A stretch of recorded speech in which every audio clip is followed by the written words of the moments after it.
There are very few great forests left in the world. Ajagawa taganon no piming akin. What makes this forest sacred is that indigenous people have been living off this land forever. Wekunenonji kitenda gokuaki. Iganishnabek kagipionjip matizwat omakin amerizionje. We call this the land that gives life, or Pimachuinaki. We know that birds, the fish, the animals, the water, the trees, and the clean air gives us life. Pimachuinaki dijnikatamen. Our elders remind us that the Creator made this land, and they expect us to look after it for our children and children around the world. We got those trappers together, and they each trapper outlined their trap line. Yeah. So that's how they started, eh?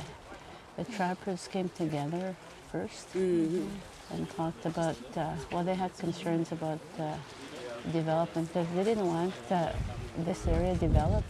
You always wish you could, your children will be able to use it the same way you did, eh? Yeah. We've always been talking about trying to preserve our land, to try to keep it as natural as it was. You know, with all the changes, you know, like we're trying to say to the world, you know, like we don't want to rush with the change. We want to stay within the present moment the best we can, and that is try to create this natural environment the longest we can, and try to hold it in its purest form for the next generation. Our people have always believed that, you know, this land needed protection. They've always known because they've kept it, you know, very clean, and you can still feel that today here. As I sit here, I feel the fresh air, the clean water, you know, the trees and the life that's just around here. And I think to understand that you have to be here. And that was the teaching of our elders, you know, that I'm sure that's what they felt and probably more. When there was a proposed development coming through our community, they were very concerned because that will change our way of life even more.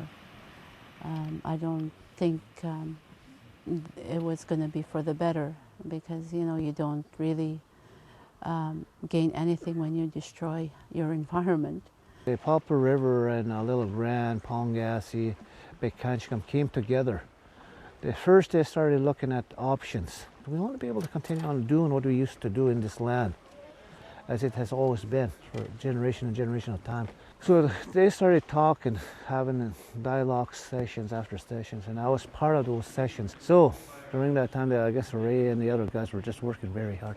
What is the best possible way that we can, without even infringing the people's rights? And I think that's one of the things was trying to get that heritage site. So the communities got together and decided to look into getting this area designated as a World Heritage Site. So I'm really happy they did, because I think it's a very exciting project. And for them to believe that, you know, we do have something very beautiful here and very worthwhile preserving. Good afternoon, everyone. My name is Gord Jones. I have the privilege of trying to help work on this project that we call the Pimachuinaki World Heritage Project. So the work began with meetings and getting the information that's needed to start with a nomination process. So there were people that were hired to gather information and to put this nomination package together. Planning for that World Heritage nomination, it's a land management plan, a huge one that includes our neighbors to the east here, Little Grand and Pongassi, Bekanchikam. I think Bloodvein is involved also, and the two parks, the two provincial governments, Manitoba and Ontario.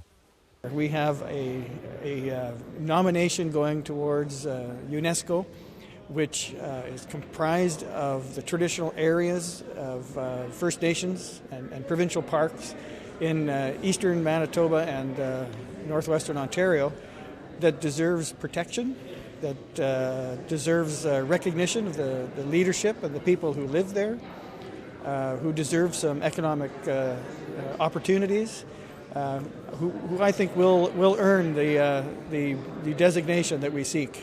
It's a First Nations-led project, and the two provincial governments, the Ontario and the Manitoba government.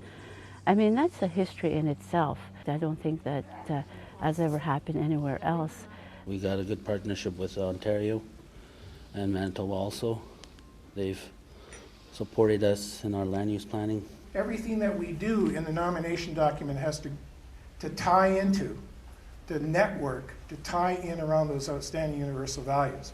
The research demonstrates that Pimatuanaki is a living cultural landscape that has undergone an evolutionary process over at least 6,000 years. By bringing these people together, I think that gives us that chance to be able to prove to the rest of the world that we can, people can actually work together to find solutions in what they believe is a right thing to do, which is to protect this pristine wilderness and the people that live there. The very important thing was to preserve the land and all its plants, trees, and the air. So in that way we'll always see a better tomorrow and a better tomorrow. Because that's what they were always talking about, try to create a better tomorrow for the next generation people. And that's the bottom line. And that's, I believe, that's what we're trying to create on this heritage approach. Try to maintain that heritage so that the heritage grows with the other generation after generation. Yeah.